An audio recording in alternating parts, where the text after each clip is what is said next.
Hey, it's Crack36. I thought I would do one more video. My wife is sick, and I've got about 30 minutes to kill. I thought I'd do a quick video on why I play Axis and Allies. Now, we all live in a context. You did not spring out of the dust or pop out of Zeus's head. Well, even if you did that, all that would still be within a context.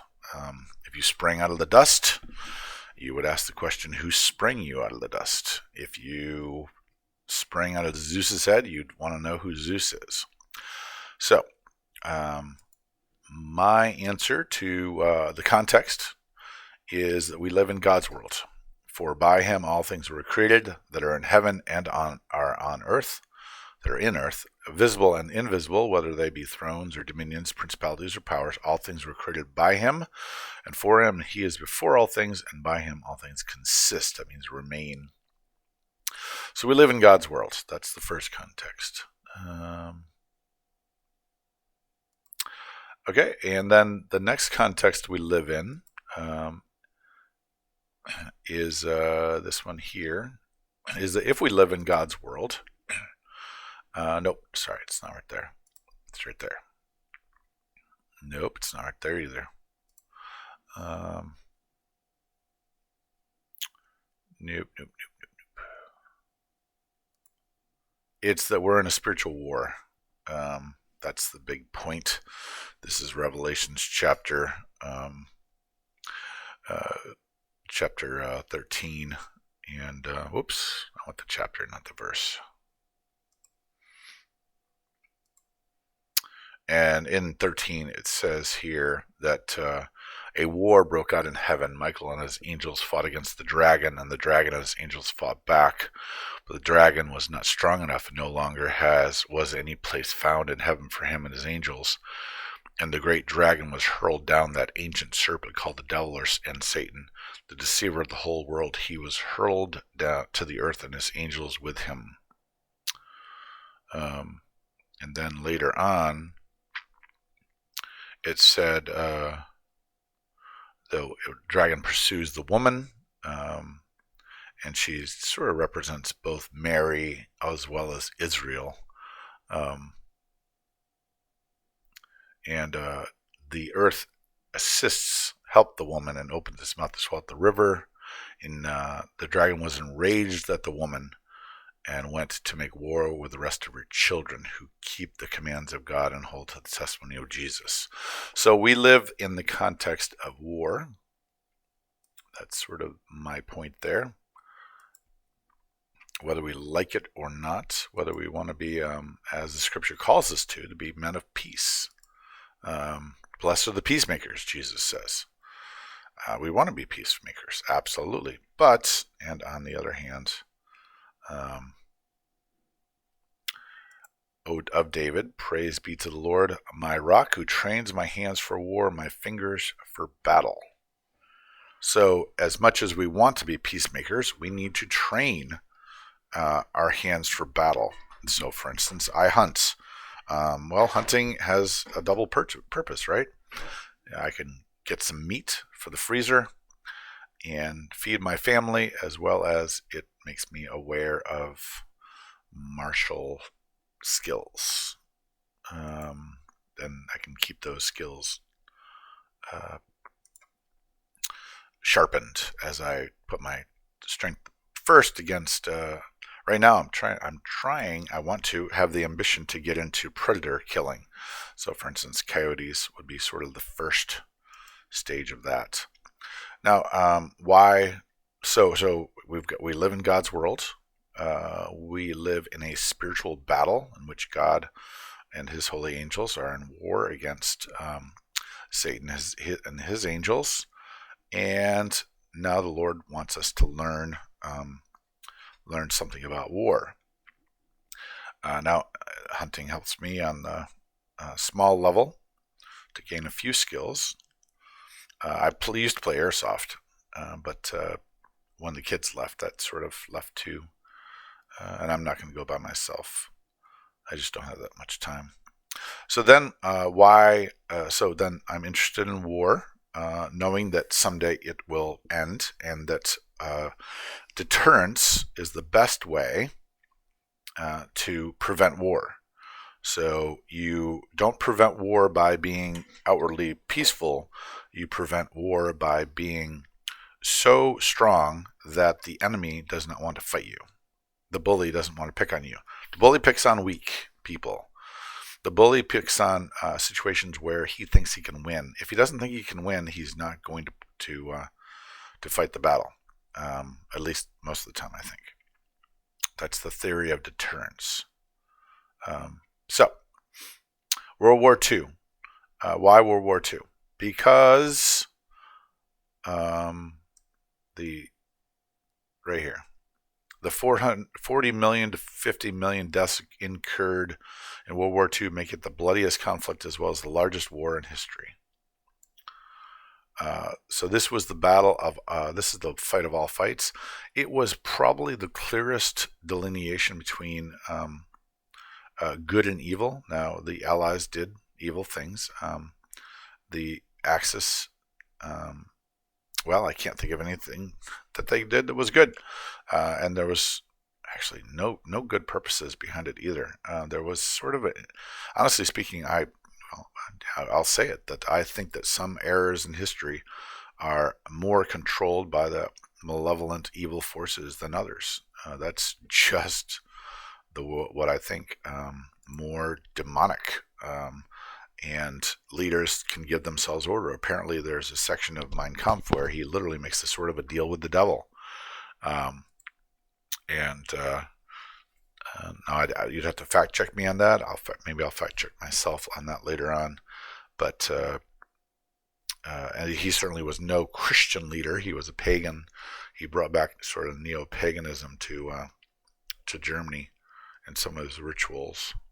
So, all right. Well, let's take a look. The other thing about World War II is not only do we have a situation of good versus evil, and so these are the bad guys. I call them the bad guys. I don't like to play these guys. They have a lot of natural advantages. In fact, in this game, they are really, honestly speaking, that this game is not what we would call balanced. It is a little imbalanced. Generally speaking, it is somewhere between 45 and 60 IPCs or dollars short of being balanced. That's by the top players. That's not by me. That's not my opinion. That's their opinion. I've lost games with more bids than that. But this is top players. And right now, the championships every year on AxisAndAllies.org range around 48 to 60 IPCs. 60 IPCs would be 20 infantry. It might also be 6 planes. It would be, let's see, 6 times 5 is 30. So 10 tanks. So somewhere in there. 3 battleships would also be 60 IPCs. Aircraft carriers would be 4, 5, 5 times. Nope. Nope. So 4. It's just an idea about what sort of brings this game into balance for the Allies. The Allies would need those bids. The central location, for instance, these air bases, just make it so it projects so much power over territory. And of course, Gibraltar does not have an air base. Egypt doesn't have an air base. So as far as the pieces go, it's also an underdog game. So the Allies are the underdog. So obviously we all like the underdog. In fact, we've been made, I would say, to like the underdog. David and Goliath, for instance, the battle with Jehoshaphat, where he sends the singers out in front. We like the underdog. In some way, as Audio Adrenaline has said, Jesus was the underdog. Here's one man against an empire and against a kingdom, and he wins. So we like the underdog. This is good versus clear pretty clearly good versus evil. The number of civilians that if you look at the number of civilians that the Germans killed versus the number of civilians that were killed by, for instance, the Allied bombing, it's not even close. The number of civilians that the Japanese killed versus the number of combatants the Japanese killed, not even close. This was really the slaughter of the Chinese and the Slavic peoples, these peoples in this area right here, interrupted by war, inspired by war and interrupted by the counterattack. Just a massacre of this area of the world. The Jews, but the Jews particularly, but not just the Jews. I mean, obviously there were just villages that would get wiped out. The Germans were terrible with their reprisals in Greece and Crete, starving people to death. Just awful. The rape of Nanking. So that's why I play. This is good versus evil. This is an underdog story because we are not prepared. This story really begins, and this goes into a little bit. See if I can get the backup. Britannia. World War II. So really gets into a little bit that this is really a continuation of the Second World War. And in my way of thinking, this war does not end until the fall of the Berlin Wall.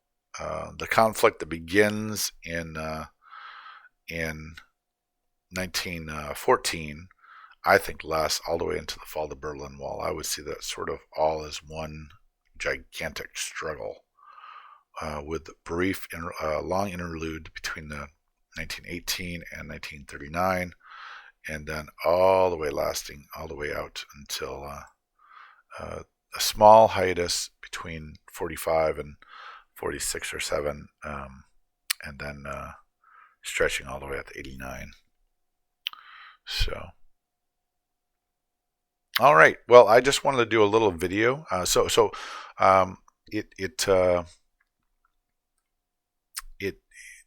Larry's game here, Larry Harris Jr., the creator of this game, whose father fought in World War II and who was a paratrooper, who created this, and yeah, it's got some great aspects. It's you have to fight land, air, and sea. There's logistical challenges. The Allies are just, you have to be a next level thinker to play the Allies. The Germans, you could play and never buy a boat, and many players do that. Never buy a boat.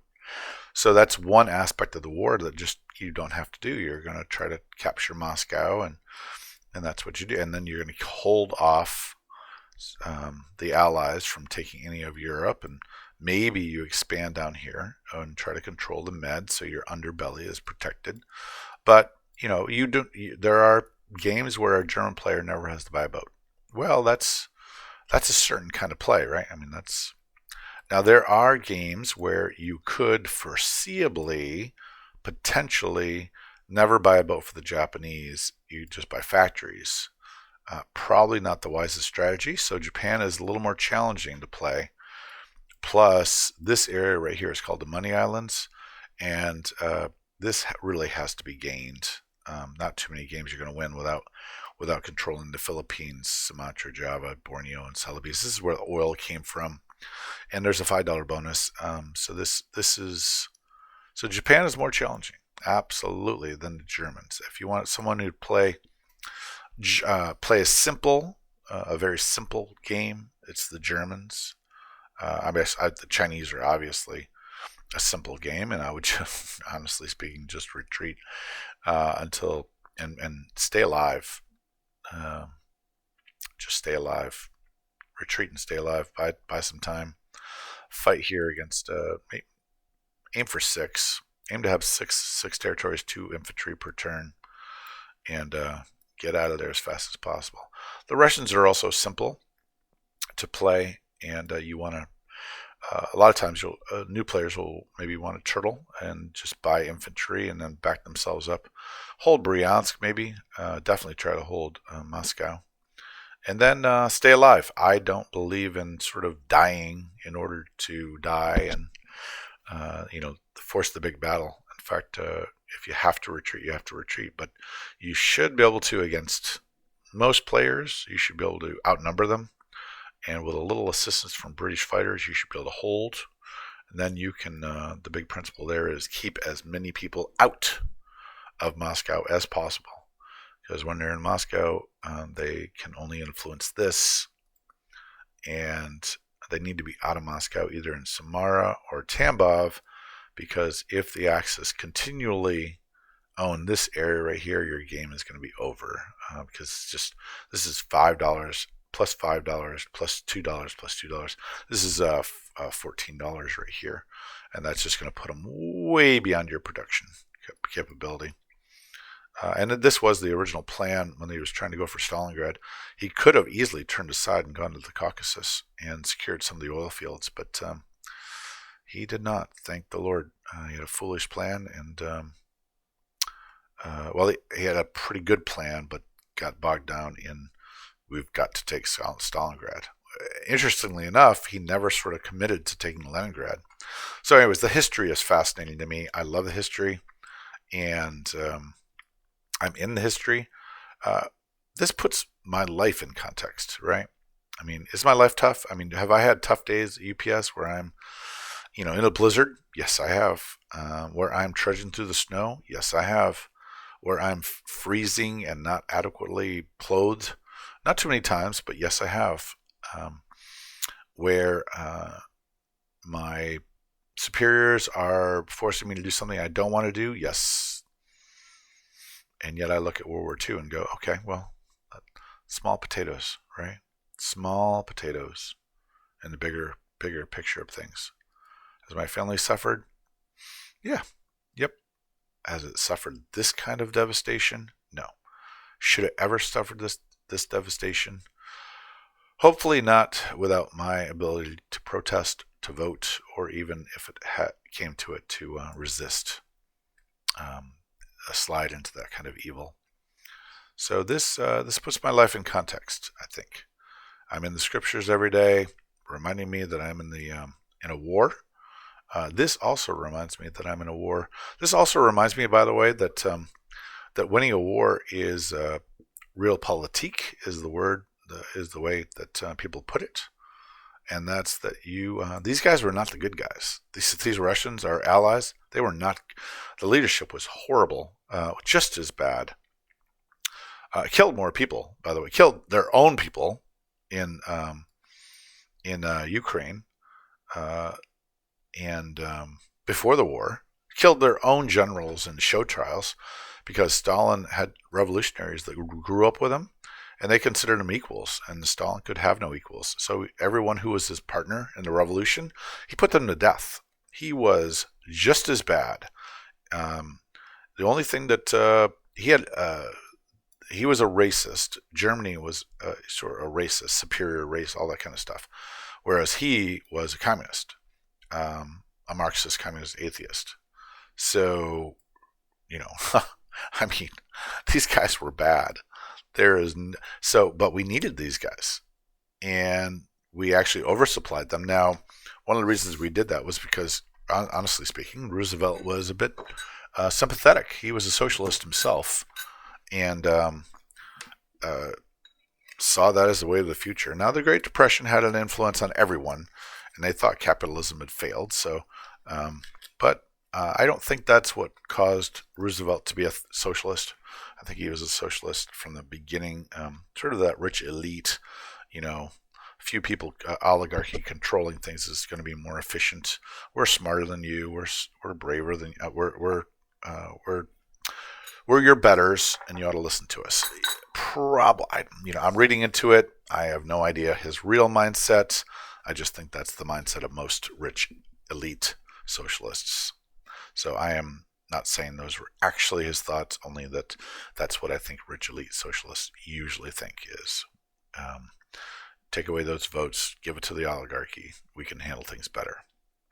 But always remember, big government makes big mistakes. Small government makes small mistakes. So therefore, choose a smaller government.